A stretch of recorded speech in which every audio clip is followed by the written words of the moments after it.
Yo, man. Boom, it's Rusty. It's Tuesday, second show today. And I I'm going to get right into it because you'll figure out about my guest as a special guest because if they're on here, they're special.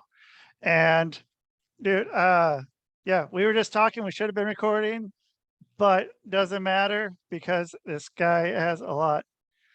And yeah, I'm happy to have him on here. The weirdo hero is I mean, yeah, the weirdo hero, man. Fucking Ravenous Randy Myers, man. How you doing? I'm fantastic. Thank you so much for having me on and for your kind words off the hop. Yeah, yeah, you're welcome. I was almost gonna say I'm not gonna do one, and then I sort of did one, and I'm trying to stop doing an introduction, but I was like, well, you know what? I gotta say it, man.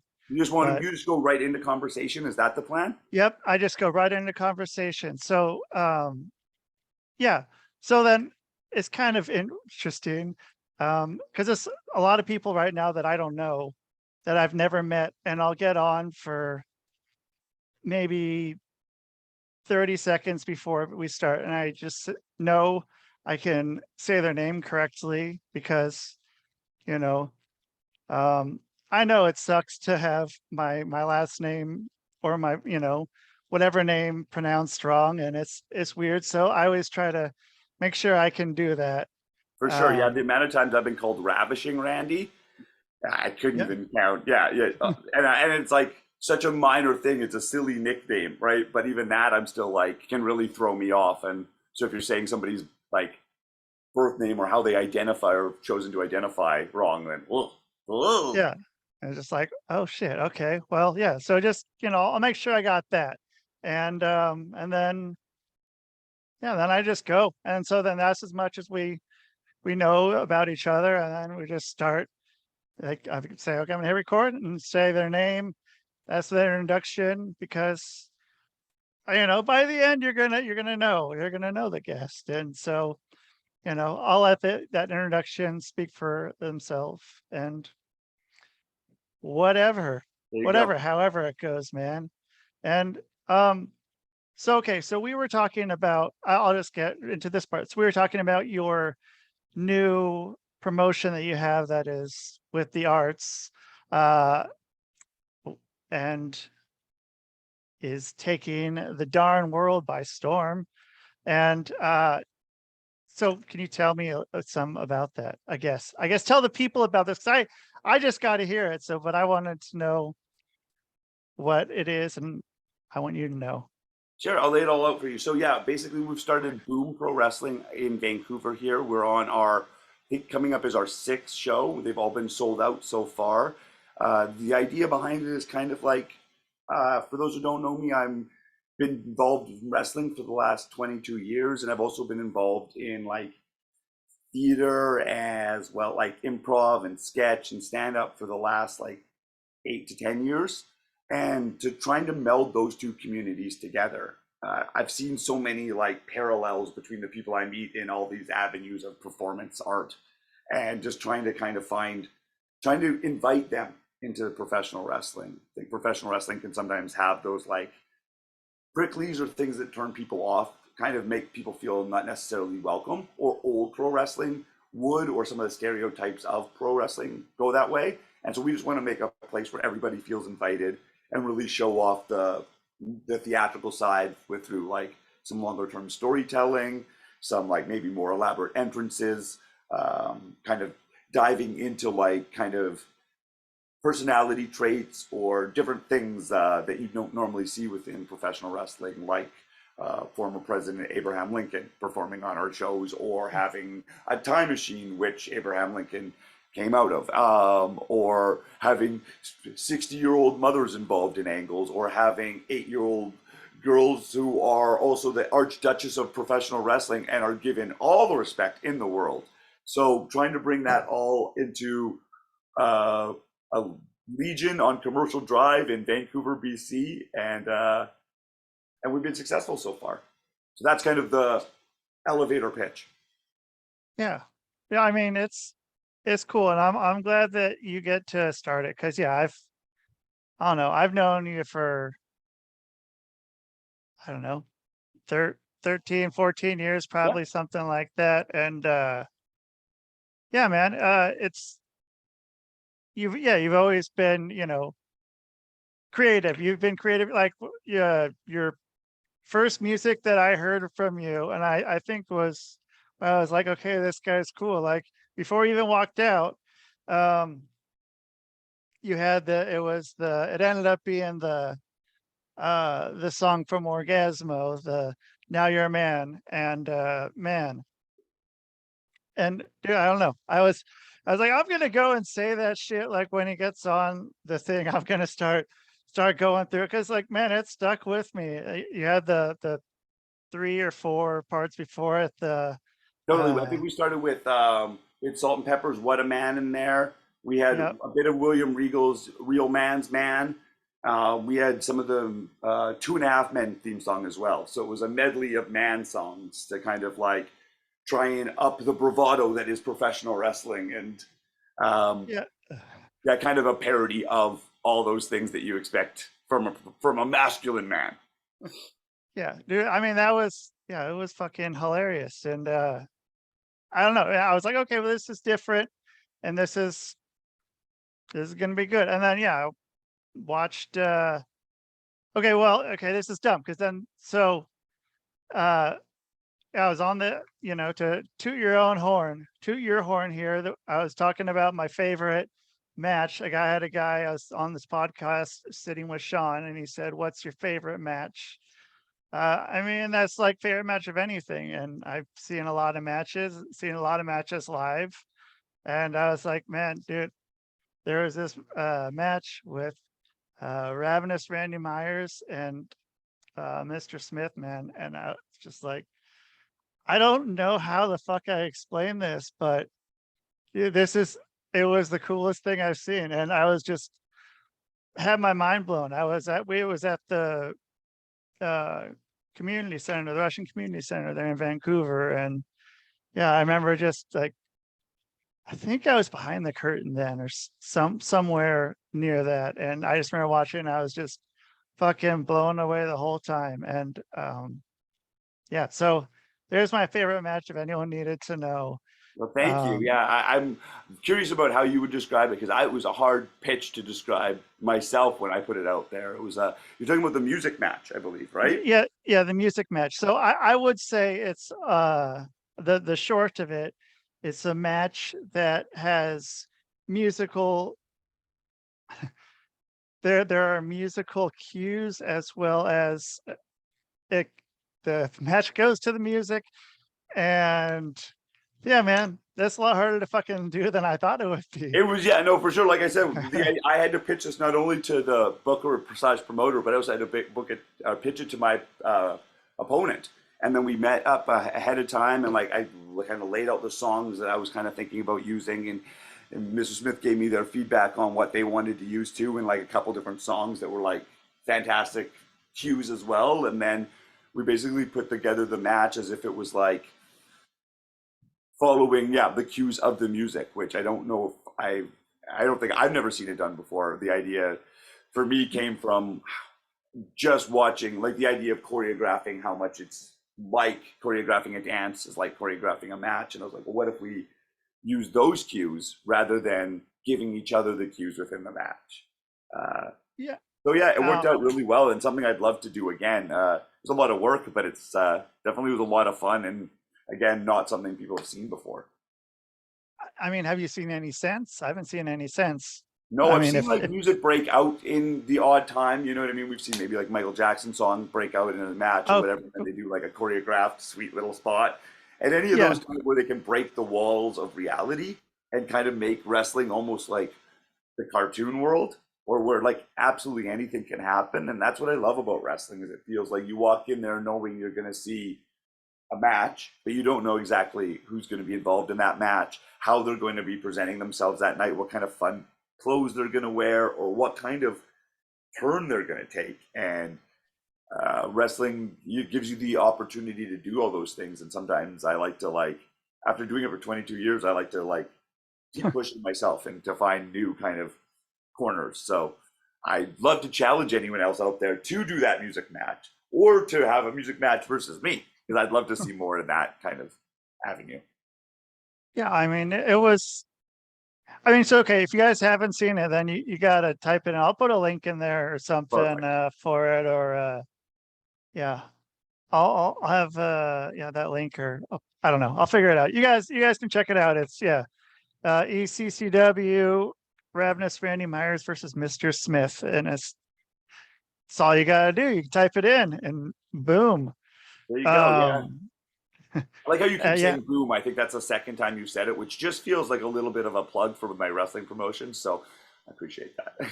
Uh, wait. Okay.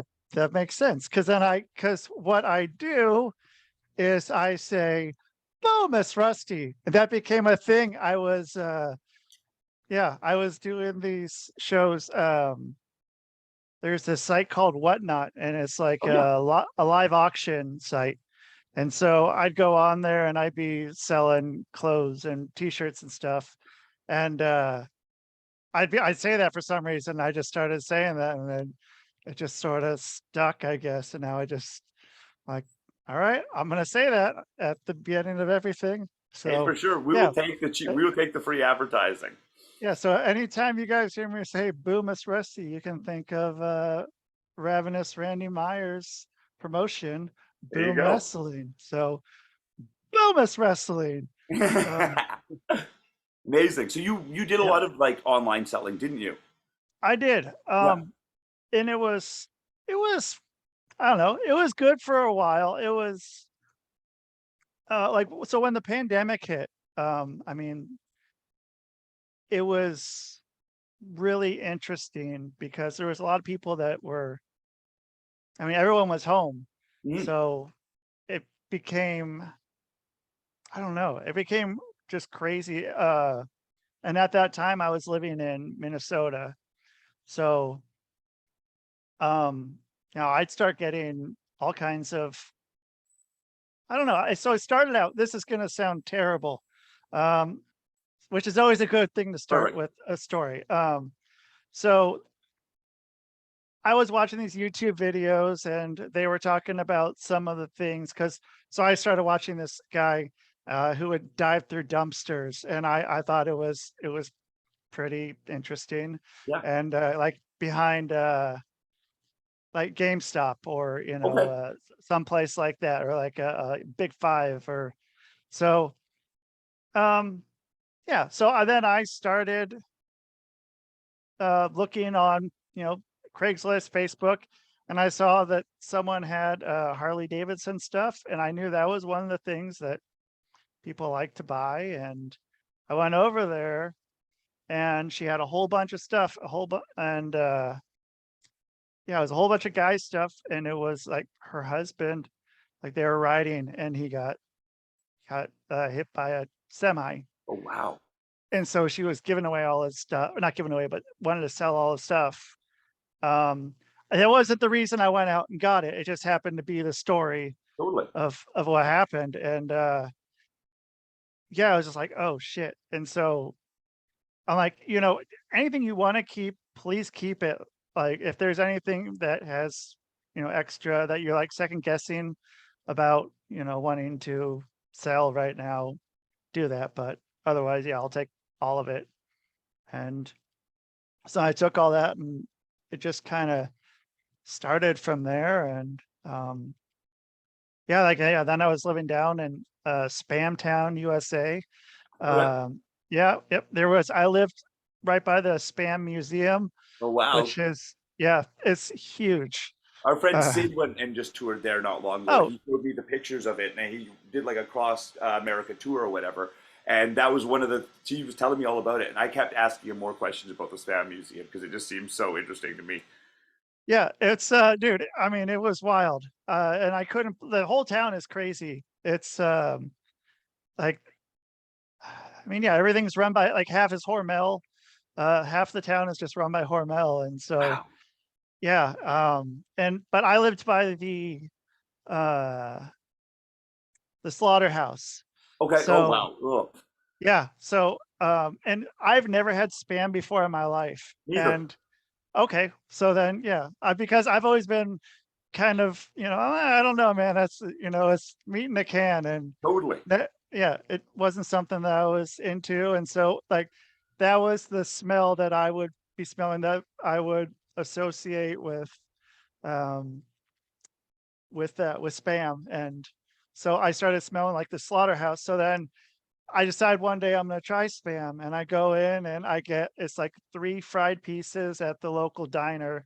And man, I got like through one, and I got started eating the second one, and I smelled that slaughterhouse, and I was Whoa. just like, that's it. I'm done, man. There you I'm go. done with that." And so that was it for spam. But man, I got a lot of spam stuff there. There was um a Salvation Army there in town. Oh, And cool. so, yeah, and being out there, there was a lot of garage sales.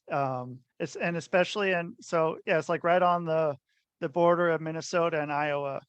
And yeah, dude, I fell in love with Iowa. I was so close to like buying a place there. Um, I loved it. I loved Iowa so much. And What so, was it about Iowa? man, it was nothing was around there. It was just um so different. I don't know. It was I don't know. I've just always been so used to being in the city, and just driving through nothing. I was like, Iowa. Why am I going to go to Iowa in my life? Like, what? Why would I ever go to Iowa? And so, but yeah, I loved it. It was such a cool spot. I even one time I was driving, and I fell asleep at the wheel, and I woke up, and I was in a cornfield. And Wow. and so I was like, well, you know what? If I fall asleep at the wheel, it's not that bad. Yeah, So in the worst case scenario, you're gonna end up with some like, yeah, death by corn, which I mean, yeah, at least yeah, it's an interesting way to go out.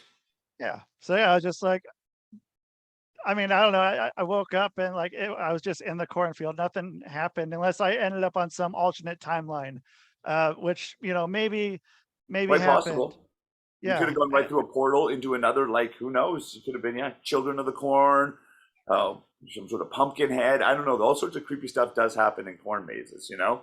yeah, very creepy stuff happens in them. And dude, yeah, man, there's so much of it. There's so much corn in Iowa. It's not a myth, man.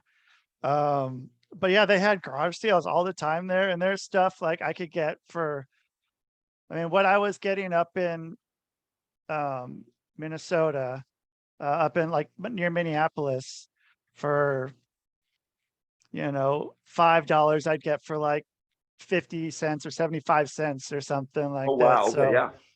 yeah, so stuff That was makes just it fun. really, yeah, really great. Like it was weird, like stuff was so cheap. But yeah, just, yeah, those towns, just, yeah, I don't know, man. Those little towns. I like the Main Street thing. I ended up like, that's how it was. We're in Austin, the little Main Street. Like I don't know. Like I always wanted to live on some sort of Main Street, because anyone where I've lived never really has like a Main Street.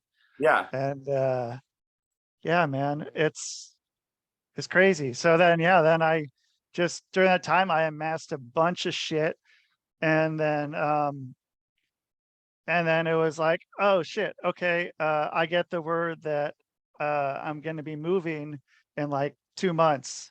And so at that time, I have a garage, and, you know, taking over more and more of the apartment full of stuff to sell. So I try to sell as much as I can, but then end up having to put it in a moving truck to go from from there to Utah.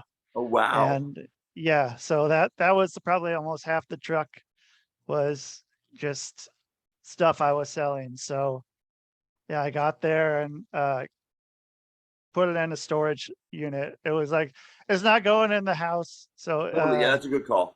yeah, so went in the storage unit, and then yeah, ended up opening a store there. I took it and Cool. made it into a store, and sold all kinds of weird shit, Nice. weird old shit. And then yeah, then I got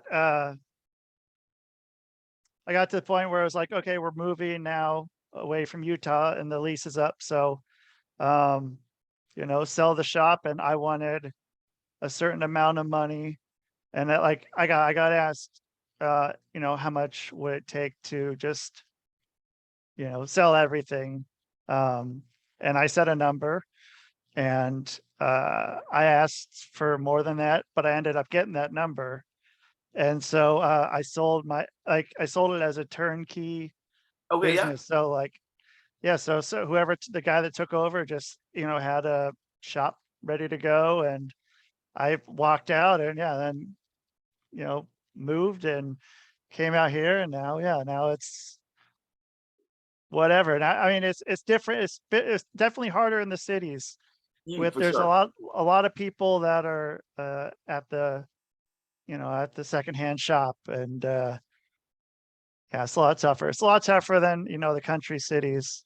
Definitely, you're not gonna have So those same garage sales or be getting things for those same prices, those like 50, 10, 25 cent prices or whatever. Those aren't popping yeah, up. Yeah, the local yeah, place, especially when they know what they have a little bit more or whatever. They're not just trying to get rid of it. yeah, yeah.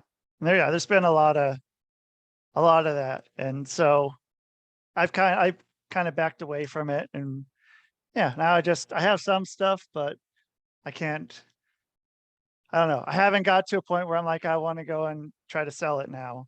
Yeah, So, but yeah, now I have stuff, but that's a different thing. I have too much stuff now.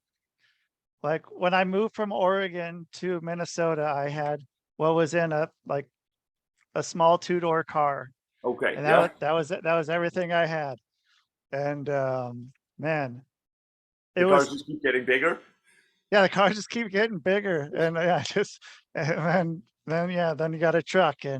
and it's like, oh shoot, okay, I have a lot of stuff now, and so I'm trying to get back down. So it's been kind of nice.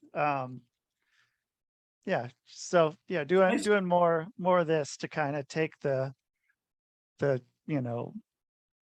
to a new thing to do a lot. Yeah, no, for sure. To kind of like put your hamster on a new wheel or whatever and have something Hmm. that's kind of like, I find I go from those kind of like one almost obsession to another obsession. And I'm kind of always like finding the thing to kind of fill that spot and then trying to make it the most, oh, trying to do new things so I keep myself interested in the thing, and also but trying to make sure that those obsessions kind of line up with healthy habits and stuff like that. You know what I mean? Whether it be the gym or whether it be like eating right or whatever, trying to make sure that like my OCD brain can kind of be focused in the right directions. Yeah, and I mean, so and it can lead you to all kinds of. I mean, because you said you've done a lot. You've done, I mean, everything. I mean, yeah, you did whatever. I don't know. You said wrestling. Yep. Uh, you did stand up. You did improv. You did Some sketch uh, comedy. Yep. sketch comedy. Yep. Um, so I mean, where I mean, just I don't know. If someone ever say like you can do one of those, I mean, what would you do if someone said you can do one of those things, and that's it, That's and you it. that's it. I mean, I've had, I'm sure, I don't know. I've had people say that to me, many times. It's like if you can do one thing, what would you do? I'm like, nope. I can. The one thing I can do is put them all together. Yeah. Um, but that's, I don't know. I don't think I could pick one. I don't. I mean, what about you? Well, like that's kind of what I think I'm trying to do with what we're trying to do with the boom promotion is trying to have one avenue that is kind of like I can do maybe some sketch there as well as like some tell some jokes in my promos and do some improv. Like wrestling to me is the culmination of those things. Like you know what I mean. You've been involved in it. You know that you can go in the back and plan. I'm going to tell this joke in my promo, and then there's a moment that all of a sudden where a fan or somebody in the audience says something, and you react to that, and there's your improv section, you know Yeah, what I mean? And then you're like, well, at this point, you're going to cut me off in the middle of my promo, and then that's your sketch moment. So it feels like kind of the culmination of that. So I guess it would be, if it was, I could do one thing and was able to do it forever, would be wrestling, I guess, because it feels like it can be an umbrella for all of those other things that kind of scratch my itch for those things. And but unfortunately, you can't necessarily always wrestle forever. Like your body's only you've only got so many bumps in it. You only can do wrestling stuff for so long. So that's why I'm happy to be planting my seeds in kind of other places, because I think I might still have more I want to say after I'm out of the ring. So Yeah. yeah, I would say right now it would be, if I was only one, it would have to be wrestling, and that would be very hard for me to say goodbye to some of the other things that I've kind of.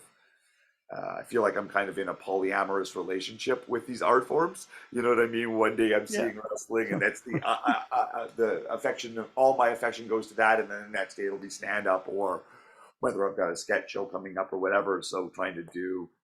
I'm also involved in some dancing right now, so feels like it went from nothing during the pandemic to all the things post pandemic. Yeah. I got to catch up and get, Exactly. yeah, get learning new things. And, um, yeah. So then, I mean, are there other ones? Because then, like, even within your, when you're doing it, one of those other ones, if you're doing, um,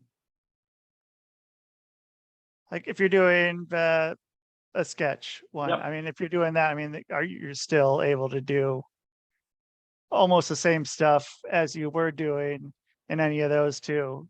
Totally, for sure. Like I've been doing this sketch called like Ralph a Male, where it is just me cutting a wrestling promo, and it is basically me being this ultimate masculine man and cutting this. Yeah, just it is just like the sketch is just me doing a promo, and it is just very much the air of wrestling. I have done other ones where I've like posed in dressed up like He-Man to the He-Man theme song and then handed out cupcakes halfway through the act. So it's very much Randy Myers no matter what your venue you're seeing me in. You're just seeing a kind of what I would do in that venue. So yeah, you're right. And I've done roast battles that have ended in wrestling matches and had powder thrown in my eyes and been low blowed and hit with chairs at them. So yeah, exactly. Like I was saying, it's just as limited as your imagination.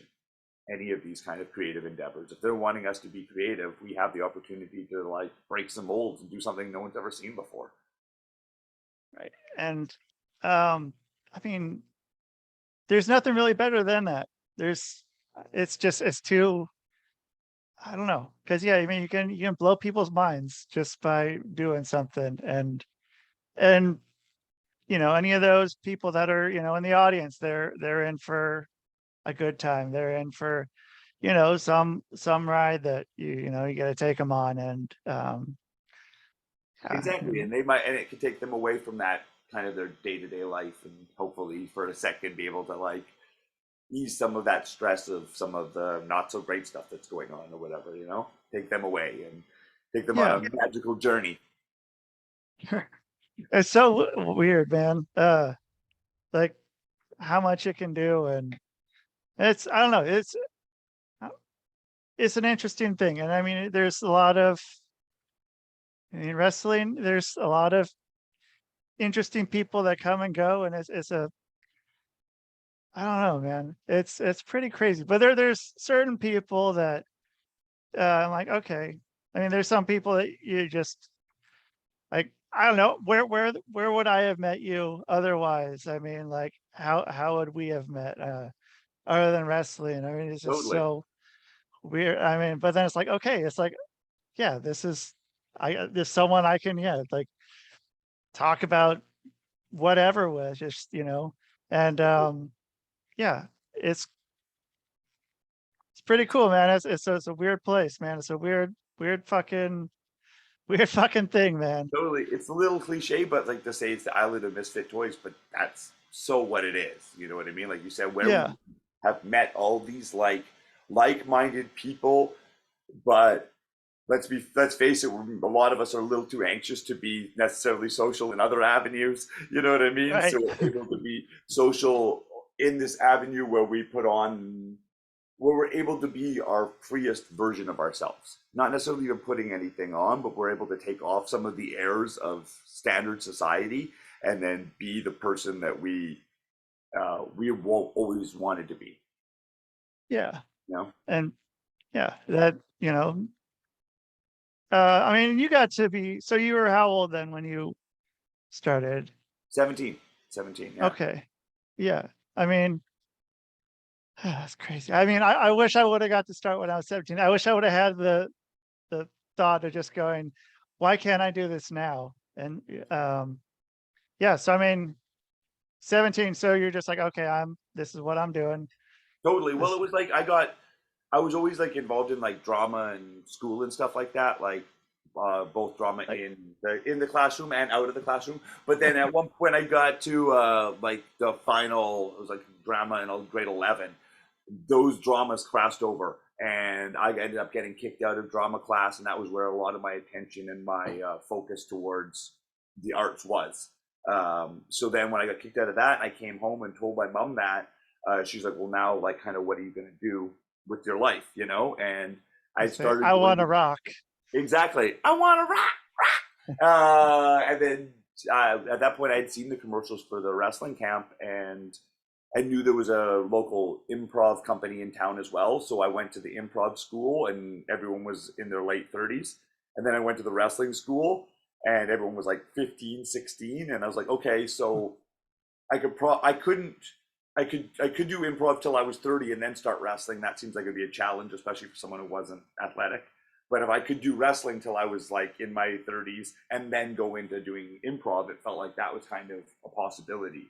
So I kind of Yeah, like, okay, so I'll dedicate myself to this, which was hard being a kid who had like many aspirations and many ADDs to go along with them. So wanting to do all these different things, but knew that if I wanted to be a wrestler, it was going to take all my attention. Because so it helped me and grounded me and made me like have this one drive and this one focus. So I was fortunate enough to be, like I say, from Calgary. So there were these opportunities for people to start wrestling when they were young. Like at the time, it was the only wrestling school for kids in the world, let alone, so like there wasn't these opportunities for everybody. And I was able to kind of seize that moment, and it was able to give me like a path. So yeah, yeah, I don't blame anyone who didn't get into wrestling late till later or whatever, because it's not something that's exactly told how to get into. It's not an easy thing that like everyone knows. You're not taught in school how to find a wrestling school. You know what I mean? Or like how to yeah, apply for a wrestling school after. And your teacher, because your teacher doesn't want you to become a wrestler, and your parents don't want you to become a wrestler, so they're not leading you towards that. They're hiding it. Uh, but yeah, yeah. so I started when I was 17, and it gave me that focus. So it's been a What? great ride since then too. Yeah. Well, what was the commercial like? Do you remember the commercial? Mm-hmm. So it was Well, it was in between Stampede Wrestling. They brought back Stampede Wrestling in 1999, and those were like the first independent shows I ever went to, and kind of was like, oh, this is so cool.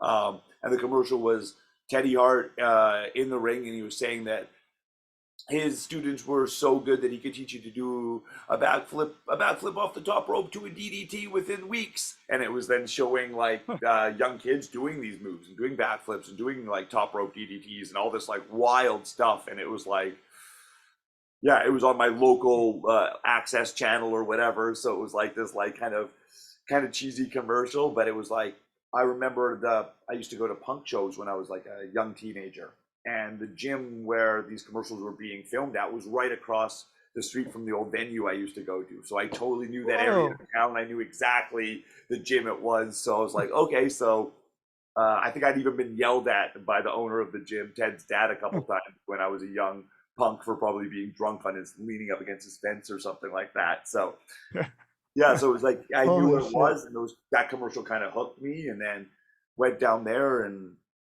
like I was they were so athletic and so incredible, and I was so unathletic and so like Bambi on the ice that I was like, if I'm gonna have to try really hard to, and it was the first thing that I ever tried. You know, my whole life I didn't really try at anything when I was in school. School was hard for me to Yeah. try. I picked up a guitar a couple times, didn't bother sticking with that. You know what I mean? Kind of was at that age where like you've got all these aspirations and I'm going to do this and that, but never stuck to anything. And wrestling was the thing that I stuck with, and it taught me a lot of like discipline, and yeah, got me where I am today. Yeah, it's yeah, it's weird. Yeah, there's not a lot that I mean, what did school really do? I mean, where's that put for wrestling? Like, you're gonna become a professional wrestler, and that's what you're thinking. Like, what is school for? Totally. I mean, like, and I'm not saying you shouldn't like be as well educated and as well rounded as you can be, Right. obviously. But like, yeah, it was hard. And then I remember I got actually like I was a little hellion. I remember getting kicked out of school, like expelled from school for having a wrestling match in the hallways and being dangerous. And and then years later, I got brought back to that very same school to do a fundraiser, a wrestling show, and performed in the gymnasium, and then had the students and the teachers all cheering for me. And I'm like, you kicked me out of this school for wrestling, and now you're bringing me back in to wrestle. So I kind of felt like I won that one, some vindication or validation or some V word. Did you get to cut that promo? No, I didn't actually. I didn't because I was like, yeah, I was still like pretty new into wrestling, so didn't want to like overstep my bounds. But Yeah. it was going on in my head the whole time. And I did run into like one of the teachers who or assistant principal who had kicked me out, and like, oh, it's great to see you. It's hilarious. Yeah, you remember who I am? Yeah, exactly. Like you maybe they do. I mean, Yeah. but yeah, dude. So then you're I don't know. So you're doing that. I assume you've had a lot of questions kind of around that. So like I try to go around some of these questions because I figure on some podcasts you probably had some Okay. of these questions. So um but so then okay. So you did also do which I just recently found on the internet and I've been looking for like 11 years was the World of Hurt. Yeah. I caught that. Um, yeah, man, that was it was I don't know, because yeah, I watched both. Like, I don't know. I've been wanting to watch them for a long time, and it was just one of those things like I could never find it. I had It's no super hard to find to track down. But like those who don't know, it's like World of Hurt was a Canadian wrestling reality show that the first season had Lance Storm as the coach, and I was on the second season that had Roddy Piper as the coach. And yeah, it was aired on like a cable channel in Canada that you had to get like a special service to get. And I think the only other thing they aired on there was like race cars, like oh, car racing. So yeah. like I remember we ordered it just so we could watch the show that I was on or whatever, but nothing else ever on that channel. So yeah, it's very hard to track down. So I'm impressed that you were able to find it. Yeah, I mean, it took years. It took years, and I'd search every once in a while. Always go back and like I'm gonna find it one day, and Yep. yeah, finally did. So it was interesting. Just so I mean, I don't know, because I mean, yes. How did you get approached? I guess, or did Oh, you approach them? okay. So the first season happened, and I was at that point, like we've all gone through different stages in our careers and stuff like that. I was feeling a little bit put out because the first season they didn't ask me to be on the show. It was focused mostly around Lance Storm's school, which had happened, which was from Calgary, and had kind of like taken over. Like Lance started his school after the dungeon had closed, which is great because he filled that void that like Calgary always had, like this prestigious wrestling school. And then Yeah, the dungeon was gone, and then luckily enough, we were able to have somebody like Lance who has all this prestige built into his name to start up at his own school. So basically, the show was built around his school and the wrestlers that he was building up within it. And they had it being filmed at one of our local wrestling shows that I was kind of like one of the local stars of. And I wasn't on this show, on this World of Hurt show, but I was on the wrestling card. So I was a oh, little bit pissy that they were like, they wanted footage of all the non Lance Storm guys putting together the ring so that they could show like this is like how many people it takes to put on a oh, show. And I felt like I'm not ring crew. How dare you like not let me be the star that I am? Don't you know who I am? Blah blah blah. I trained in the dead and was like a jerk and a douche. And I told them like if you want to use footage of me setting up the ring, put one of those sweet blue dots over my face, or like blur out my face like I'm some wanted criminal. And they're like, do you have any idea how much that costs? And I'm like, I don't care how much it costs because I'm not making this show. So I was a real dick. And then I was like, okay, so it was totally an ass. Then year later comes around and I get an email about participating in the second season. And at first I thought it was a bit of a rib because I was not nice to them. And I admit that I was totally in the wrong. And they sent me this email and then I'm like, kind of asked, like, can you mind if I ask why you, and they're like, we just loved how much energy you brought and the personality you had. And I'm like, oh, then I realized this is a reality show they're casting for. They want douchebags. They want pieces of crap. And so I'm like, oh, you're not casting me because you like me. You're actually, I think, casting me because you don't like me and you think I'll make for good TV. So I took the opportunity. The pay wasn't great, but I like looked at what they were willing to pay me. I did like the math per hour. I'm like, well, that's not worth it much anything. It was like the Napoleon Dynamite. That's like $1 an Yeah. hour. It was like exactly that or something.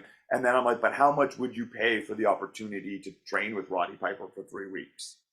Well, and now I'm getting paid for this opportunity. So I slapped myself in the face and realized like, pulled my ego out of my ass and then realized that yeah, I want this opportunity. So gotta do 3 weeks with Piper, which was incredible. That it culminated with his show. We got one-on-one time, coaching time with him, and he's always been someone I've idolized. So he's like one of my like Mount Rushmore would be Piper would definitely be up there. So to get to interact with him and to have him be everything I ever wanted him to be was like so fucking cool.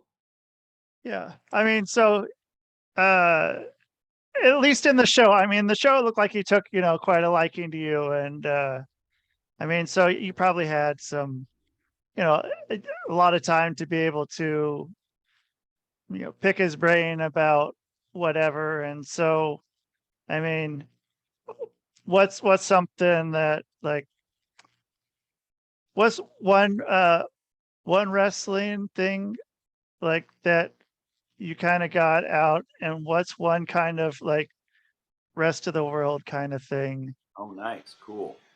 Um, Well, I think I went in there with like a very, I went in there with a very choreographed promo. This line led to this line, this one led to that one. It was very like word for word. I knew it like the back of my hand. I went in there, I delivered it to him. He said he liked the promo, but then he could see that it was hollow. And so he had me kind of speak from the heart.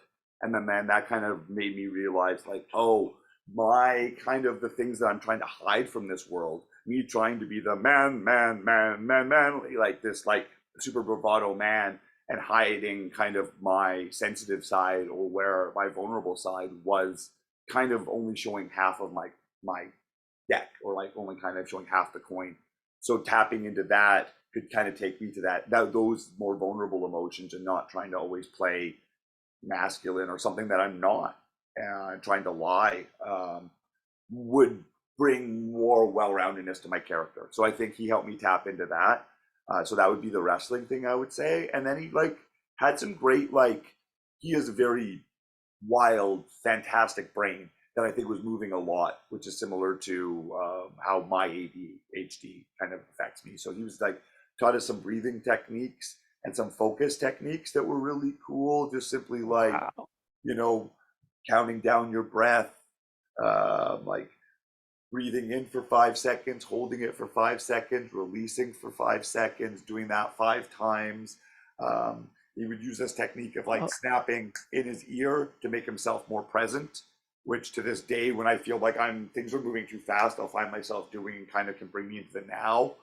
So it was like that kind of stuff that I saw from him where we were like kindred spirits. I've always felt like I said a connection to him long before we met. And then seeing how his brain kind of worked and how some of those techniques I could use for myself and just how kind he was to everyone yeah, it and how he was. was a maniac, a wild, crazy Huh. smash a beer bottle on his face maniac, but how that didn't stop him from being a sweetheart and kind to people and genuine and sincere, and how you could be again, both of those sides where I think wrestling a lot of the time we show one side of the coin, where this wild, crazy, over the top, blah blah blah monster, but there's also that sincere sweetheart side, and he had both of those. Yeah, it was. Um, I don't know, man. That was one of those ones where just talking with him, and like when I talk with him, it would be um, like I'm like, okay, well, I guess I'm done talking to him, but then he still is talking, and I'm like, cool, okay, well, like this is weird, but like, yeah, it was just so nice, man. It was, I don't know, like, and I didn't know him, Yeah, like it right. was just, yeah, just yeah, seemed like a nice guy, and it was, yeah, it was weird because it was, yeah, I'd see him around. Like he used to go get his hair cut where my mom got her hair cut in the Oh, like early 90s. So it would be really weird, like, because so and where he lived, it was probably like 45-minute drive too. Like he drove out there out to the suburbs, man, wow. and yeah, and he had like a red Corvette with the license plate Roddy on the So back, or it cool. was Rowdy or Roddy. I don't remember exactly, but I mean, like it was pretty cool. It was like, okay, here he is, just like going out here to get his haircut. Then like I start looking at him during that time and seeing like his haircut, and I'm like, man, okay, you. It was like it kind of looked like the people that would be like at um, at the salon with my mom, and I was gonna say, did he have a matching haircut to your mom? it was close. It was close. It was I was like, wow, that's fucking it was crazy. But Piper's hair is honestly one of the things before I met him that was like I kind of like set into the universe. I was like, if I can have hair like Piper at his age, like he is some of the greatest hair of all time, and like still youthful hair as an older man. And I'm like, yeah. how is this possible? And maybe I don't know, maybe there's some techniques in that salon that he went to. So the 45-minute drive was probably worth it. Yeah, I think so, yeah. I guess if it's that good, man, it's yeah, he really did have nice hair. Wow. But so then what about what about in the ring? Like what was one part that he kind of you left with that he was I would say one like thing or Steven saw, sorry. I would say like being able to fluctuate between I would say more of an acting tips than kind of like straight wrestling tips. You know what I mean? But being able to go from like this emotion to that emotion and to how to emote kind of a fuller story in a more well-rounded character than just being like all soft, all on the sell, as we would call it. You know what I mean? Or all on like the offense. You know what I mean? So it's kind of the grays in between those areas and kind of like painting with all the colors of the Crayola box rather than just one or two. Yeah. And And then I even if mean, you're a heel, you can still show some of the colors that a face would show.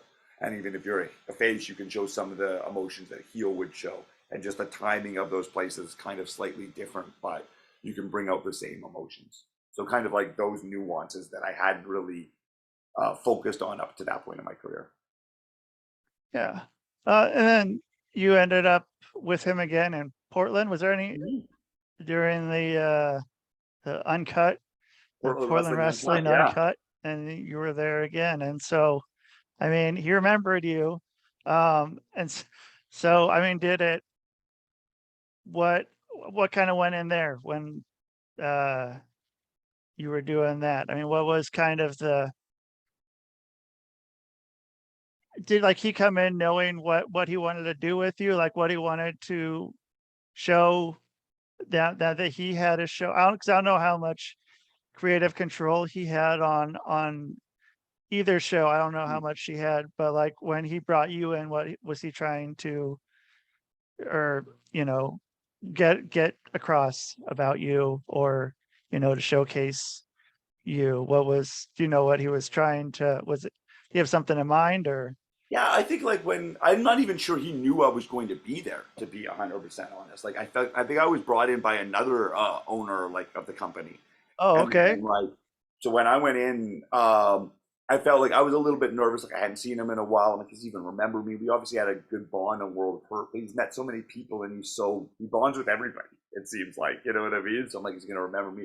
And then as soon as and I never thought I was going to see him again. So kind of, or would I ever see this person again? You know what I mean? That I struck this bond up with. And then as soon as he saw me, it was like he expect. So maybe he didn't know I was coming because it was like he expected to see me there and was just like I was like he'd see me. It was like he treated me like he'd seen me yesterday, which was very Oh, much inviting and kind of like I was supposed to be there. I think what he wanted to showcase off was my willingness to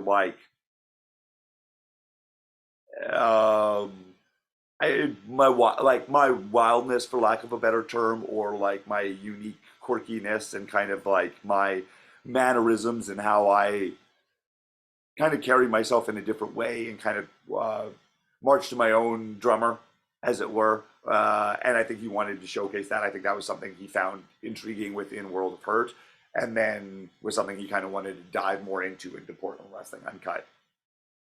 yeah. It would have been interesting had it gone on longer. I mean, to be able to see like Totally. what kind of story you two could have come up with to be able to tell. For sure. Like You that know, last episode where we like the the ring fell apart. it broke. Yeah, It broke, the yeah. thing broke. I was just like, shit. Like I went out to go. Um, I think I went over to go walk over to 7-Eleven, and I come back and they're like, the ring's broken. Yeah, and like broken. I've been at shows where the What? ring's broken and fixable, but this was like broken and like beyond repair. And we had the filming in like however long we had to film TV that day. We had that episode that we had to put out. So like the meeting beforehand, I remember Piper getting us all together and like kind of filming this meeting or of like kind of like or like what are we gonna do? How are we gonna have a wrestling show without a wrestling ring? So we ended up putting together like Piper ended up writing together this weird story that involved a full wrestling show. Full like I think it was half hour to an hour wrestling show that didn't involve any matches. There's some street fights, I think, maybe in the parking lot. I remember I got kidnapped and thrown into the trunk of a car. I remember Piper's son got hit by a car. So he like, and we're in the parking lot, and Piper's idea to have his son get hit by this car, and his son's all for it, and we're hitting him twice, and he does it the first time, and Piper's not like, he's like, you can take a better bump than that. So then he's getting instructing for his son to get hit by a car a second time, and yeah, well, Uh, only wrestling, only in Yes, wrestling. only in wrestling can you tell your kid that take a better bump getting hit by the car, man. You're better than Exactly. Yeah. that. What do Like, you do? No one's gonna believe that. yeah, that's fucking great, man. And so I mean, and then yeah, I mean, you've gotten to evolve a bunch, and I mean, you're not like I mean, yeah, like you're saying, from where you were to where you are now, um, and you've got to keep on evolving and learning new styles, and not being afraid to try something new, like just for instance with the match, Yeah. the musical chairs match, you said. Sure. Let's call it that. I like that. Yeah. Yeah, I like that a lot, actually. yeah, okay, well, um yeah, so then that, and then because then you had your movie then as well, the Weirdo Hero movie, Yeah. um which was cool. That was cool to kind of watch that. And so, because you had that idea for a little bit, um and yeah, it was cool, like when kind of seeing that come together. And then and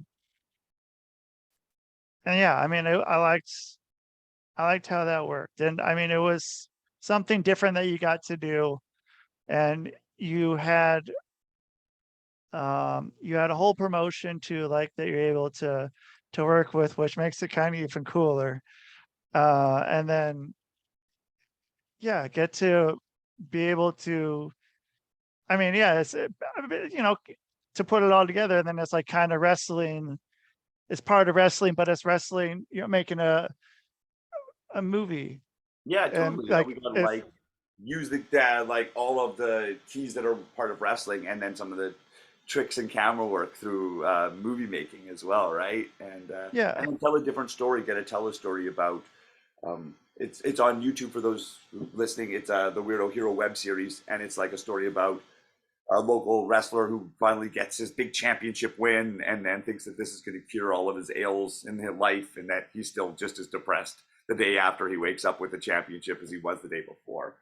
Um, and so, kind of like the what it what goes behind being a local entertainer and performer and stuff like that, and how the highs can look so high, and they are so high, but then when you wake up the next day and you got to go to your day job, it's kind of can be like almost forced bipolar. It feels like to a certain degree, where it's like you get these highs, and then the next day you have these lows that are like can feel a lot lower because you just had the adrenaline and all the dopamines the night before coursing through your veins, and now today you're lucky if you can get a little bit of caffeine and you know, go coursing through your veins.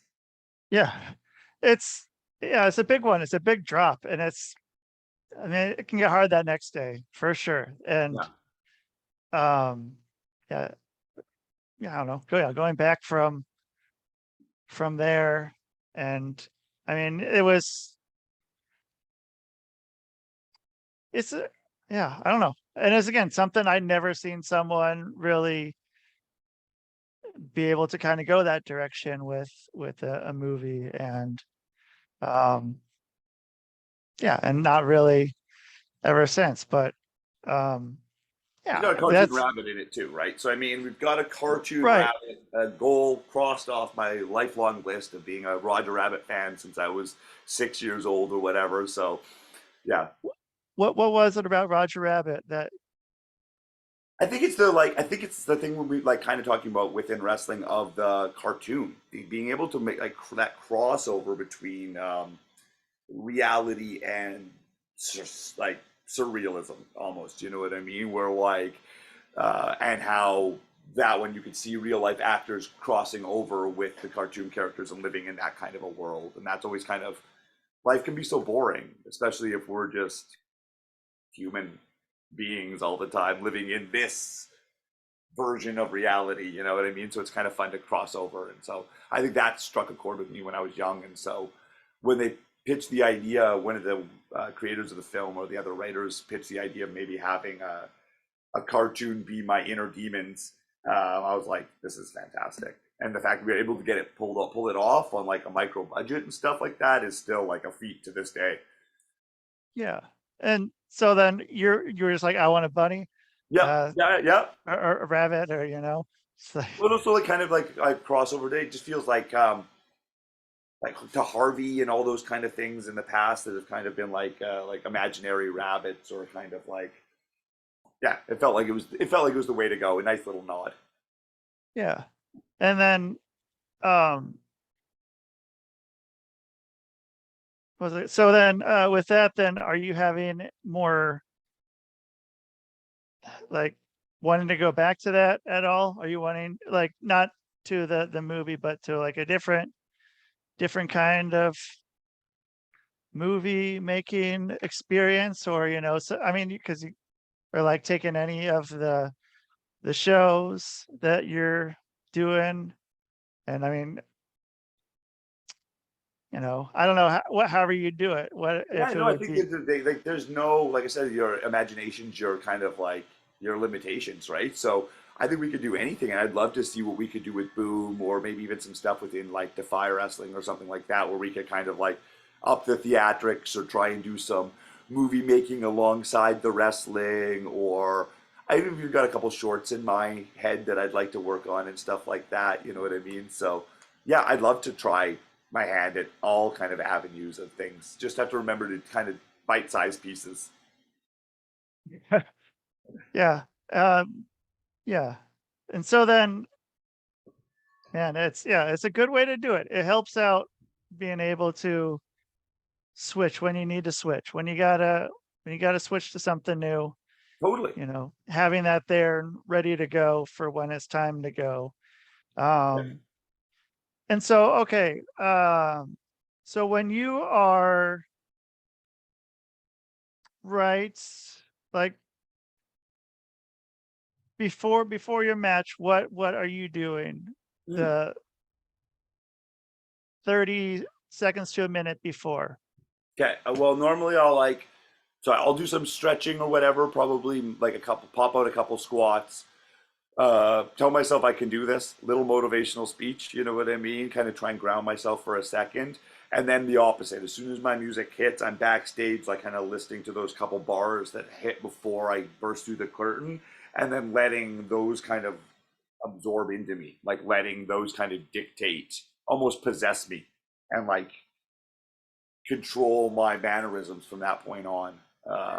I don't normally like Yeah. plan my entrances or whatever, and they're all just me kind of wiggling my body, and I just kind of like let the song, like I say, possess me and kind of take over, and I'm kind of the puppet for it, and so I need that like kind of couple seconds beforehand to kind of like feel the beat kind of come into me. So I'd say So that's that what you're going to see me doing beforehand. is that what about with promos then? Is it kind of the same with promos? Yeah, I would say Get like you normally trying to remember maybe what I'm gonna like try to say kind of thing. And then yeah, exactly. Like kind of have that moment of like grounding and then having that moment of like shaking all that off and then like being kind of in the uh, in the like artistic moment is like cheesy as that might be to say. yeah. Cool. Then I don't know, man. It's there was one more thing that I was gonna ask about with that. Because you've been like, I don't know, I haven't been following too much of anything like at all for a while.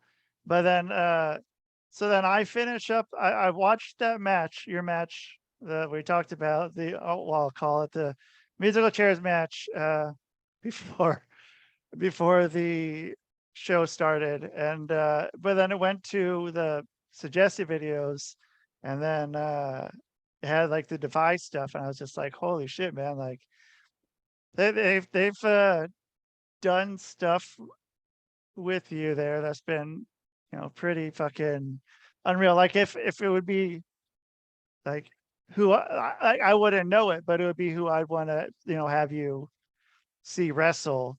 And they've kind of done a pretty good job with that. And They've been very much had my back since I started working with them, and like I've known Matt Farmer for like I knew him for a couple years before Defy. We've done like we did one tour together. Kind of, I met him, picked oh, him up on the side of the road in my van. I was a wrestler who was willing to drive and do the driving, and so I got on this show, and it was with Santiago, and I never met Farmer before. Picked him up first on the side of the road, and we spent the next 4 days touring around on a couple shows with the Nasty Boys. So yeah, whoa, it was wild and like bonded there, and then so I started running shows in Seattle and like just went down to kind of support. And next thing you know, he's kind of talking to me about maybe doing one of the shows, and then the audience was what the Defy audience and the Defiant is, and like one of the best damn audiences in professional wrestling history. And they've kind of uh, we've got a bit of a crush on each other, to say the least. cool, And From there, yeah, it's just perfect. really grown and kind of something I didn't see happening. You never know, like what's going to happen. You can kind of be like, I've gotten everything you're going to get, or whatever, or like I've reached my crescendo or my pinnacle in wrestling, or whatever, and then you just keep going, and you never know what's possible. Like some of these matches I've had were people that I never thought I'd always dreamed about, but never thought I would necessarily get in the ring with. And some of these Yeah, opportunities and some of the stories I've been able to tell with them have been things I always wanted to, but I said were like kind of like dreams, and things where I was like, okay, well, if that never happens, I've still had a great wrestling career. And but then Defy kind of pops up and has given me these opportunities. I'm going to seize the fucking day. yeah, and then yeah, you get to, you know, bring your the weirdo hero, more and more and more out, Yeah. and be able to showcase it with more people. Um, and I mean, yeah, I mean, it looks like it's done pretty darn well. And yeah, it's cool, man. It's cool seeing that. I had no clue, and so That's great. yeah. So yeah, I haven't yeah kept up on anything. Like everything's been like the last 3 years. I have no fucking clue what's going on with hardly anything besides uh like so when I'm online, I have a page that like has all the local shit that's for sale, is what I see. Okay. And also, I have a group that I'm in that's about it's a Mike Judge group, and it's Oh, just cool.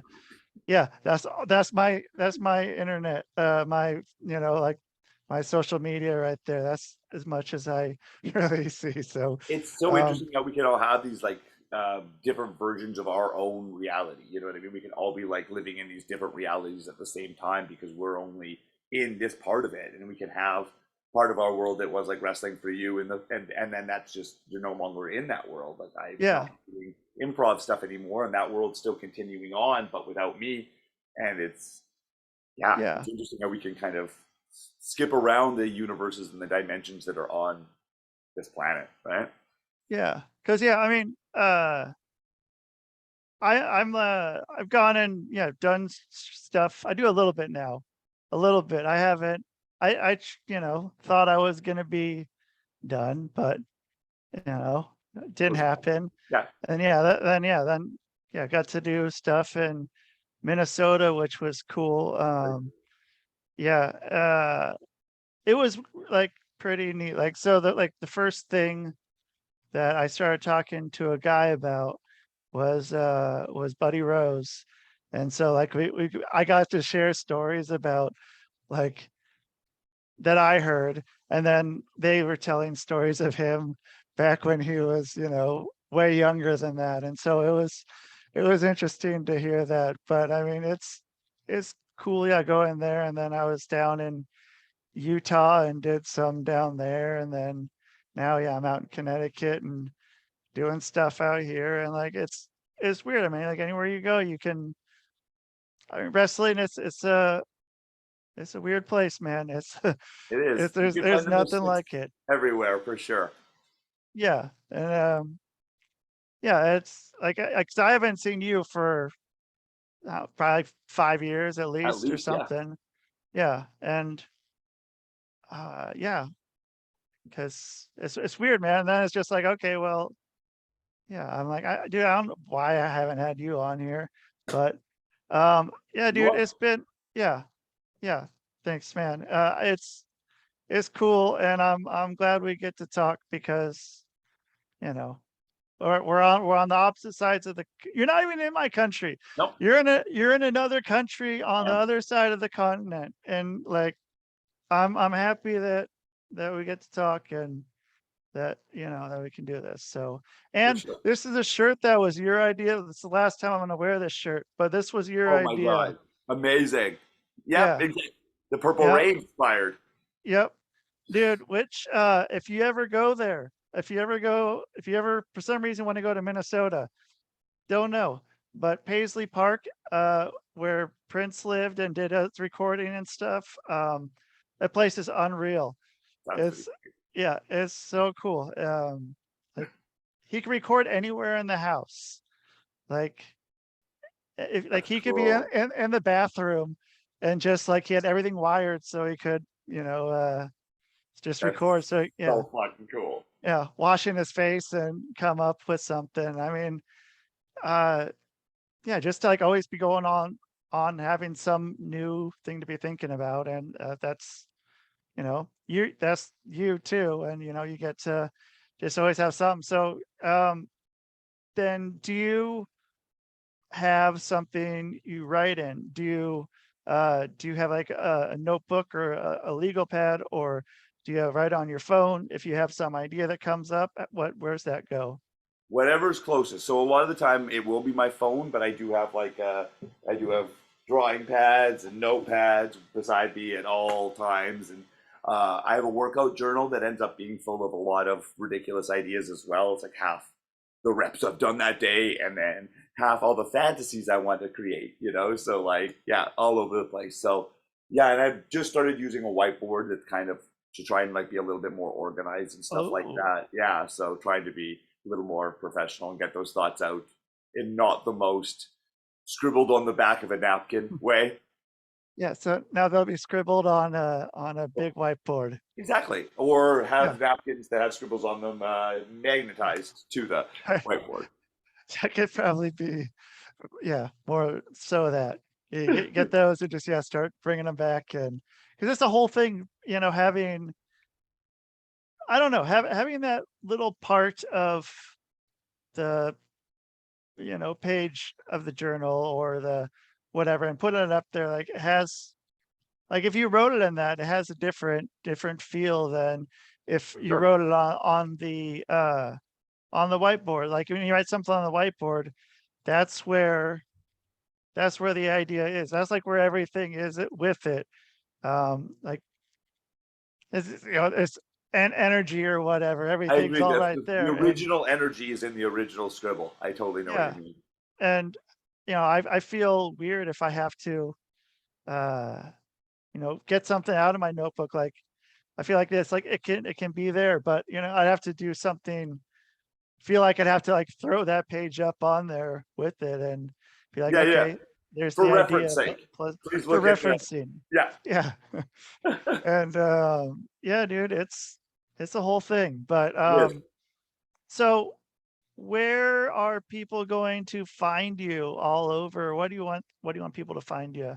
Where? I want people to look at Boom Wrestling. You can look up Boom Wrestling for sure and see when our next shows are. We're going to be releasing more stuff online so people who aren't in the Vancouver area can kind of still take in the magic. You can find the Weirdo Hero web series on YouTube.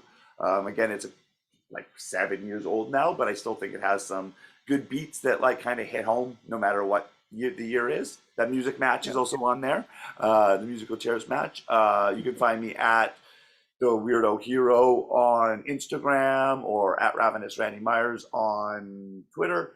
I'm not on there much, but you can definitely come check those out. I try and hype up most of my wrestling shows or comedy performances on my Instagram. So come check that out. And yeah, that's what I would say. You can come find me. Cool. All right. Well, yeah, thanks for doing this, man. I'm happy we got to talk. And Thank you so much, yeah, friend. It's great. yeah, man. Cool. And thank you everyone for listening. I For didn't sure. even look over there this time, man. I usually have, thank you for listening. Yeah, it's Thank you whoever they're, too. yeah, they're And you. to my right. Um, I'm set all on one side to make it look like it's more full. But Perfect. yeah, it's kind of a light crowd tonight. So at least here. So yeah, thanks everyone. And that is the show, man. Bye.